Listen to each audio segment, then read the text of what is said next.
Tantor Audio, a division of Recorded Books, presents Mother Nature is Not Trying to Kill You, a Wildlife and Bushcraft Survival Guide by Rob Nelson and Haley Nelson. Narrated by Rob Nelson. To our boys, August and Leo, who are growing up in a world that is changing way too fast, may you learn to stay grounded in the wilder things of this world, using those brains and hearts of yours to be smart, be safe, and protect the real-life magic of nature. It may happen one day. It happened to me. There's something about almost dying that changes you. At age 23, a violent storm sank my sailboat a couple miles offshore in Hawaii. I struggled for my life for 3 hours in turbulent, shark-rich waters. When I was at my most vulnerable, watching my sailboat disappear under the waves, I learned something that not only changed the way I see our one precious life, it changed my relationship with the natural world. The swim that changed me. I was studying to get a PhD in marine biology at the University of Hawaii, Manoa. And Hawaii is an expensive place to live, so I got creative and figured out how to get by. Purchase a $900 rusty old sailboat and live on it. So I became the owner of a small 20-foot-long house with sails. I couldn't afford an instructor, so I got the next best thing. Sailing for dummies. Mind you, I knew how bad, embarrassing it looked reading it on the deck of my boat for all the world to see, so I read it either at night or disguised in another book's cover. I felt like I was a pretty quick learner, and I had many adventures on that sailboat. Some of the more memorable included beautiful and peaceful encounters with tons of marine megafauna. Imagine, whales breaching close enough to touch. I was living the dream, until I wasn't. One morning, my friend asked if we could go sailing on the open ocean. She knew nothing about sailing, and I'd only had the boat a few months. I was woefully unprepared, sailing for dummies, but that didn't stop me from saying yes. I had gained some confidence on the water, and we naively thought it would be a fun adventure to learn the ropes together. We took off that morning in strong winds and what seemed like really big waves for the generally calm bay we were in. What I didn't realize is that we were sailing into the storm of the decade, and I hadn't even bothered to check the weather. As we exited the relative protection of the bay through the channel that cut between the reefs, the waves were much bigger than I had been expecting. I didn't decide to turn around until I was fully out of the channel. The problem was that the channel had closed out just as we exited. That meant the massive waves were now breaking in the channel. A breaking wave is far trickier to navigate than rolling waves. Essentially, we didn't have a way back. Looking back toward the island, there was nothing but white foam as far as the eye could see. I didn't know my way back. My navigation skills were weak at this point. I wasn't prepared for re-entering a channel like this, but I had to try. I turned the boat toward home and knew our best chance was going to be using the engine to plow our way back through the waves.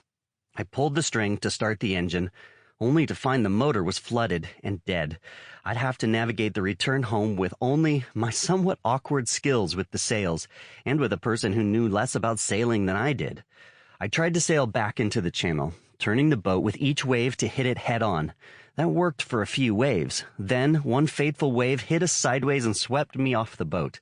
Now I was 2 miles offshore in a storm, looking at my boat sailing away as my friend held on to the rigging on the side. I screamed and swam with all my energy, but I couldn't get to the boat. Neither of us was wearing a life jacket. I felt the full weight of my clothes and was struggling to stay afloat. Among the crashing waves, I caught a glimpse of my friend, feet in the water, still holding on to the boat.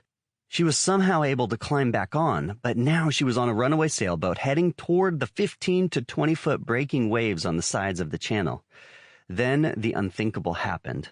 As I floated there, I watched my 20-foot sailboat with my friend on the bow get tossed like a rag doll, end over end in the breaking waves. I knew in my gut there was no way anyone could survive that. 1 second it was there, and the next the boat had snapped in two and sunk. Everyone and everything was gone. I tried to swim toward the boat, now maybe a quarter mile away, but it didn't take many 15-foot waves to realize I was going to drown if I kept going that way. I turned and started swimming back toward the shore. I was a competitive open water swimmer at that stage in my life, so I felt I could swim the 2 miles to shore if I had to. So I put my head down, took off the rest of my clothes, minus my boxers, which I tied around my ankle, and started swimming. 45 minutes into my swim, I realized that the buoys I should have been passing were doing something funny. Mind you, it was a torrential downpour, salt was stinging my eyes, so it was hard for me to see the shore, but it struck me that I had been looking at the same buoy this whole time. I hadn't been getting closer to shore, I was being swept out to sea. At that point, I saw there was only one buoy left. It was my last chance. If I didn't make it to that buoy, I was a dead man. I would be swept out to sea to drown in a storm in the middle of the ocean. Not good. I could see it. It was right there, but it took another 20 minutes of swimming as hard as I possibly could to get to that massive 20-foot beast of a marker. Somehow I got on it and held on for 2 hours as the wind and rain pelted my mostly naked body. I did put those boxer shorts back on. Anything I would have used to contact or signal for help was on the boat. The phone, emergency beacon, whistles, and flares were all useless now. But I knew I was on a navigation marker leading out from the naval base on shore. I thought, what if they're somehow listening? So I broke a piece of metal from the navigation buoy and started pounding SOS in Morse code on the channel marker, hoping the Navy station nearby might hear it. FYI, this is how you do it. 3 taps close together, 3 far apart, 3 close. Easy. No one heard my SOS signal, but as fate would have it, a buddy of mine who knew I was heading out to sea that day had already hopped in his outrigger canoe to check on us. As he paddled out, he found my friend floating on a life jacket that had emerged from the boat wreckage. They were able to flag down the only other boat on the channel and get a cell phone to call in the emergency. 3 hours into this ordeal, I was naked, afraid, thinking I had killed another person through my ignorance, and suffering from mild hypothermia. The rain was so heavy I couldn't see the shore, and it was so loud that I doubted myself when I started hearing helicopters and boats. Once they spotted me, a jet ski with surf-saving boards on the back was deployed by the naval base nearby. I climbed to the top of the buoy, waving and yelling, "Thank you, Navy." The storm was still in full force. Even though they could see me, I still had to find a way to jump to the rescue vessel in one of the gaps between the huge waves that were pounding the buoy. Miraculously, I was able to leap and grab on with enough time to speed away before the next wave clobbered us. 10 minutes of ups and downs that felt like a roller coaster ride got us inside the bay. It was then that they slowed down to tell me my friend was safe. I felt an overwhelming sense of gratitude and relief. We were alive. We had survived. After that day, I viewed the world differently. I was in awe of its power, not as an adversary, but knowing I am part of this thing we call nature. It was an awakening to mortality for a starry-eyed kid who lived and breathed a life of longing to return to the wild. And I have carried this feeling with me to a lifetime of adventures ever since.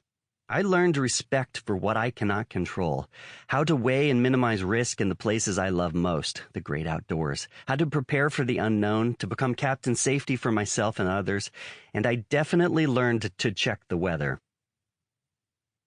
Life after the wreck. After the wreck, I didn't slow down. I continued to accrue enough adventures to fill many lifetimes. I got a few science degrees, went to film school, met the amazing woman who became my partner in life and filmmaking, Haley, and we started our family. We've been around the world filming wildlife in virtually every environment, from alpine peaks and rainforest canopies to hidden caves, African savanna, the deep sea in a homemade submarine, and even the Chernobyl exclusion zone. You can see some of our work on the Science Channel, Discovery, and Animal Planet, and you can find most of my short-form science stories on my YouTube channels, Stone Age Man and Untamed Science. Through this work, I've had the absolute pleasure of working alongside biologists who are at the top of their field, who know their study animals and plants better than anyone in the world. I am forever thankful for this gift of knowledge and the trust they put in me to tell the world the story of their life's work. This line of work also brings with it a wealth of stories about plant and animal encounters that did not go so well. We can learn from them. Fortunately for you, I've almost died a few times, and my life seems to be riddled with friends and colleagues that have survived the craziest of circumstances with animals in the wild. In researching the survival stories you will hear in this book, I didn't have to go far to find many of them. My roommate in grad school survived a grizzly attack and has a scar across his nose to prove it, and an ex-girlfriend now sports a handful of crocodile tooth scars across her chest. I have a buddy who lost an arm and a leg to a bull shark, and the list goes on. All of these events are extremely rare, yet here I am with a deep trove of stories. At this point, you may be thinking the takeaway of this book is that being a close friend of mine would be a danger to your health and safety, But I truly hope these experiences and biology that applies to them can help you see the complex wonder of the natural world, and that they encourage you to explore your own relationship with it. This book outlines what I wish I knew as an 18-year-old kid who set off eagerly into the wild and ended up in too many close calls. You'll find useful tidbits about animals, plants, and fungi to help you avoid dangerous situations. As you go through this guidebook, I hope it bolsters your enthusiasm for wildlife and nature. To understand each organism, I've combined its basic biology and behavior with known human encounters to give you a guide to living harmoniously with each. I hope any healthy fear is tempered by fascination as you realize your place in nature. The suggestions in this book have helped others in the past, and they just might help you too. In other words, I want you to be prepared and know that nature is not out to get you. Wildlife in media. The movie poster for Jaws depicts a girl swimming at the surface of the ocean with a great white shark lurking below.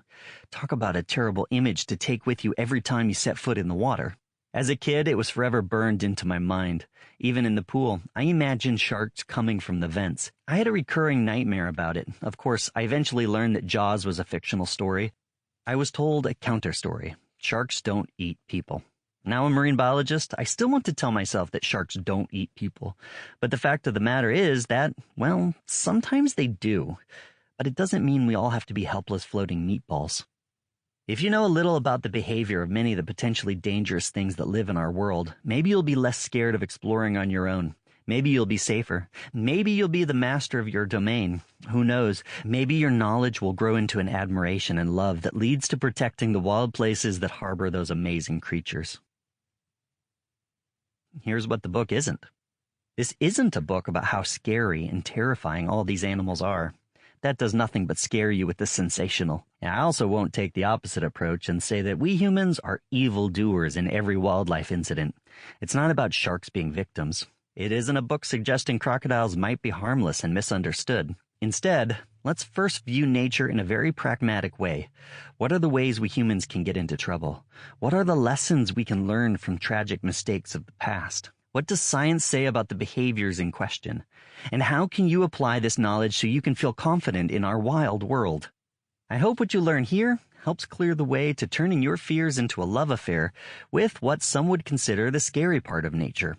The scary can give way to awe for exactly what these animals are, even if what they are is giant man-eaters. Armed with a new perspective based on science and real-life examples, I bet you will look at animal encounters in a new light. When you watch movies, you might find yourself looking at scenes from movies with a more discerning eye. Think of Jaws again, where the marine biologist appears to get eaten by the sensationalized shark villain.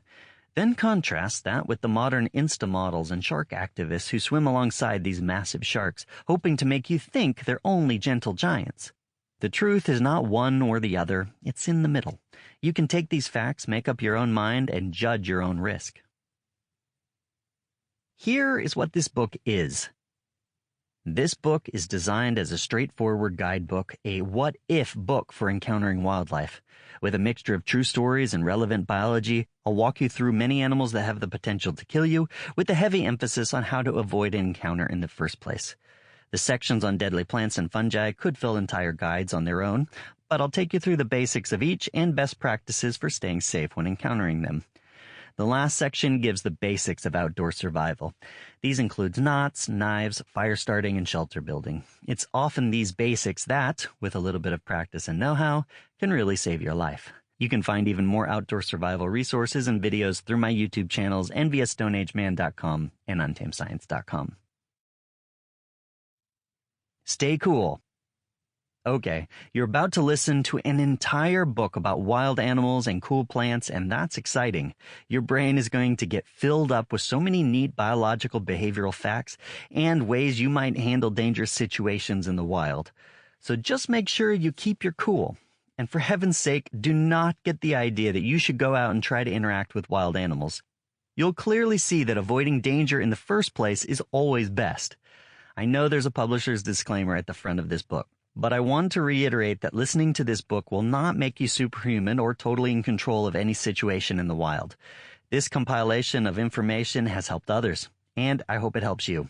Be smart and stay cool, folks. A good mix.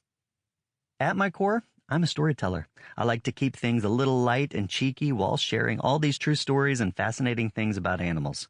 I'd never write that rhesus monkeys are famously cantankerous little brats in a scientific paper because that's anthropomorphic and decidedly unscientific. But if I were describing observations about them in a casual conversation, I might. Simply put, we're writing to you like we'd talk to you. You'll get a good mix of well-researched science and a personal, frank take on each species. Part 1. Wildlife Survival Basics. Which animals made the list? The big picture. There are various wildlife species that have been known to kill humans. Insects, reptiles, mammals, plants, and mushrooms. But that doesn't mean you should be scared of them. Almost all of them would rather have nothing to do with you. In fact, many of the attacks that I list here are defensive in nature, a way to get you out of their space or keep you from eating them. Only a few fall into the category of man-eaters, essentially predators that would have humans on the menu if given the opportunity. It's important to note that humans are not an essential or main prey for man-eaters. This list is also not exhaustive. If I individually described all of the world's top killers, this book would mostly be about parasites, mosquitoes, and humans. Dangers from humans could fill many a psychology textbook, and although parasites are fascinating, I thought it might be more helpful to learn how to avoid getting killed by a bear or a wolf than to learn how to avoid death from bowel obstruction via infection by each of the thousands of different roundworms. For perspective, here's a quick list of some of the biggest known killers across the globe. Mosquitoes kill an average of 1 million humans a year, mostly by passing pathogens to us. Humans, for reference, murder an average of 475,000 people a year. Snakes kill an average of 100,000 people a year. Dogs kill an average of 25,000 humans per year, mostly from secondary infections of rabies. Tsetse flies kill an average of 10,000 per year via a parasite that causes African sleeping sickness. Assassin bugs kill an average of 10,000 humans per year via a parasite that causes Chagas disease.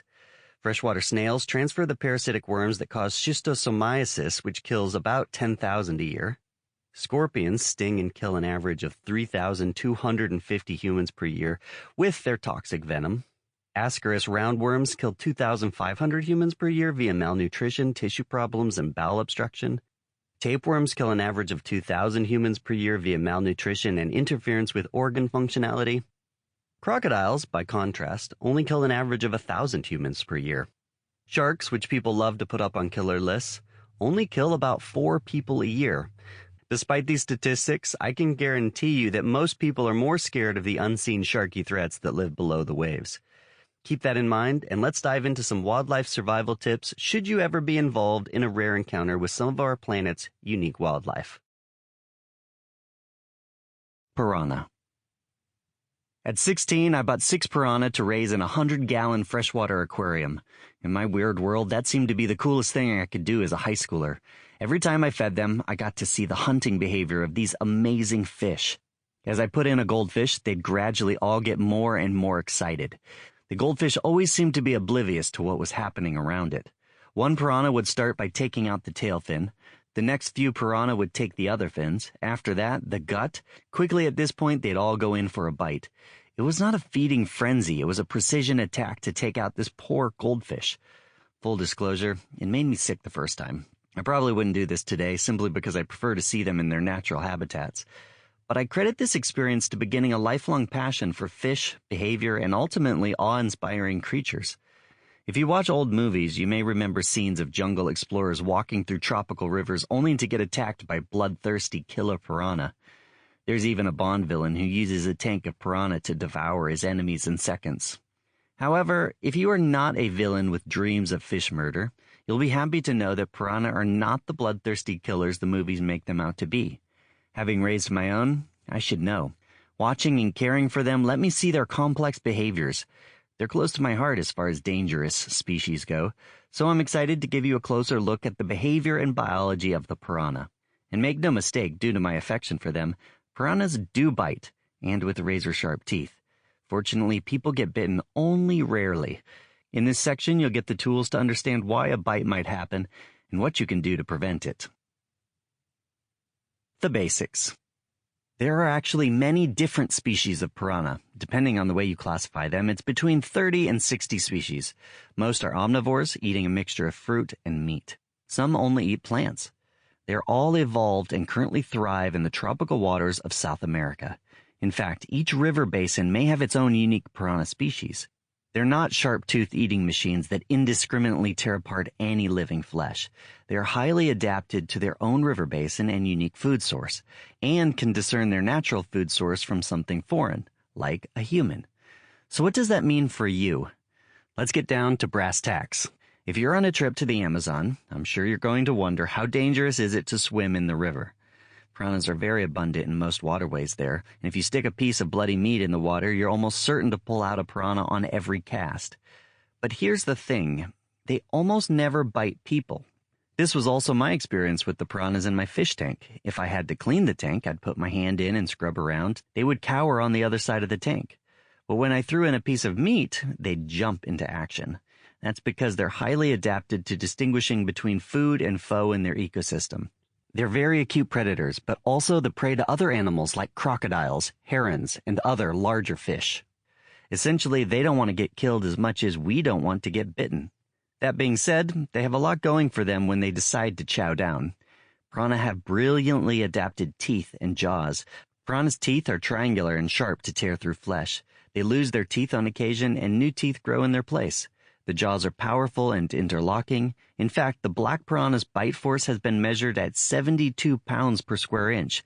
And to put that in perspective, if you were to scale up a piranha to the size of a great white shark, its bite would be almost 30 times stronger than the shark's. Their teeth are pointy and sharp and can bite through steel wire. They can also easily bite off a finger. This makes it especially tricky when fishing for piranha. Your fleshy thumbs are dangerously close to very sharp teeth every time you need to remove the hook from their mouth. But what if you're not fishing? What if you're just going swimming? Well, it turns out piranha are really only dangerous when certain conditions make them dangerous. Let's delve into those conditions and how to avoid them. Scenarios to avoid. Don't swim in small bodies of water in the Amazonian dry season. In the Amazon, the rains flood great expanses of rainforest for part of the year, the wet season. The water covers the forest and provides a lot of new habitat and potential food for piranha, like fruits, nuts, small mammals, carrion, and small crustaceans. As the water dries up during the dry season, bodies of water shrink and concentrate large numbers of piranha in small areas. As food sources get depleted, they end up very hungry and willing to try new food. Don't enter the water with cuts or open wounds. This is also a safety protocol for being in tropical locations. Bacteria in the water can be even more dangerous than the piranha. Don't swim near active fishing or fish cleaning activities. Piranha are easy to catch and delicious. It's just common sense to avoid swimming in an area where people are actively trying to get the fish to bite. Try not to thrash around in the water. Piranha are attracted to this type of behavior in a similar way sharks are. The most dangerous. The red-bellied piranha is known as the most dangerous, in part because it's the most abundant and is usually found in groups. The black piranha is the largest and has the most powerful bite. It can devour carcasses quickly if given the chance. The largest attack ever recorded was by neither of these. It was Christmas Day 2013 on the Parana River in Argentina. The temperature was almost 100 degrees, so bathers were in the water trying to keep cool. That's when a feeding frenzy took place. Over 70 people were bitten by piranha as they scrambled to get out. A 7-year-old girl lost part of a finger. We're still not sure exactly what caused the frenzy. Possibly it was one drop of blood in the water and a bunch of hungry fish. Hard to say. In that case, the spectacled piranha was to blame.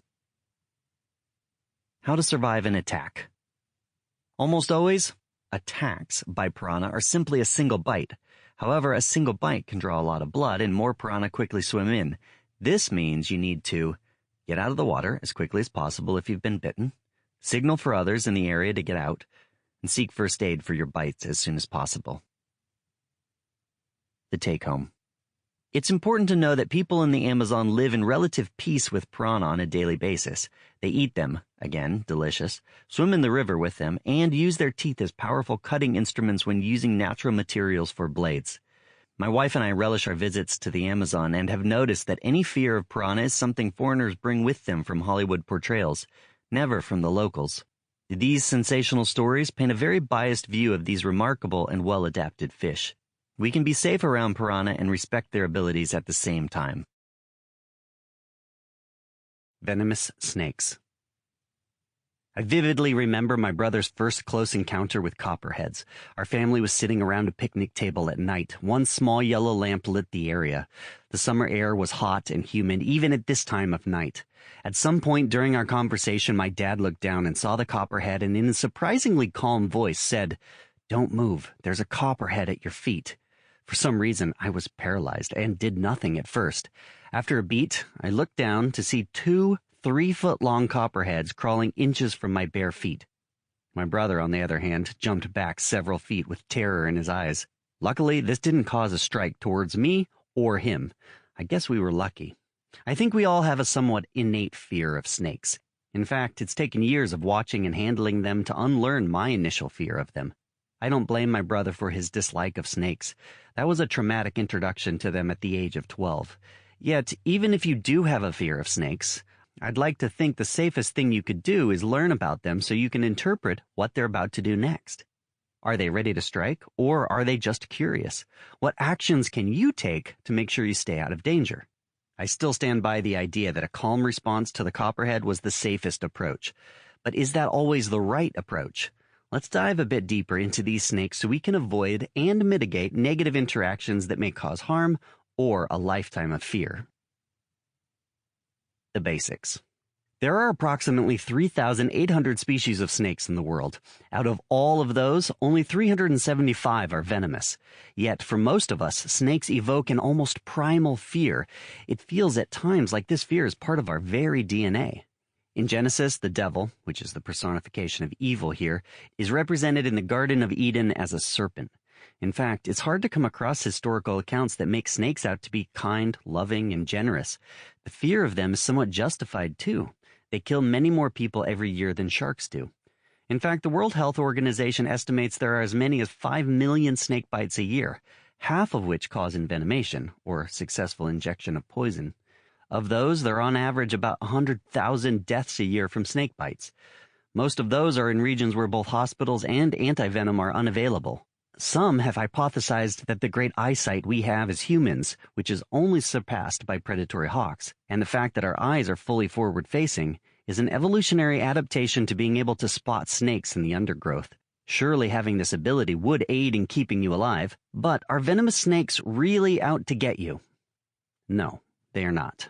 The evidence is simple. In spite of the high number of annual deaths from them, venomous snakes don't attempt to eat humans they envenomate. The toxicity of their venom is an adaptation for 2 things: immobilizing the prey they eat and providing a defense against predation. The toxicity of their venom and danger to humans is absolutely not because they are out to get humans. Their venom is used to immobilize their prey. Some of the most toxic species have venom that acts quickly, so their prey can't go far and can't fight back before they're consumed. Sea snakes eat fish that could swim swiftly away, so their venom is one of the most toxic and fast-acting. Put simply, venomous snakes have venom that is well adapted to the prey they eat. To put it another way, humans are thankfully not on the menu.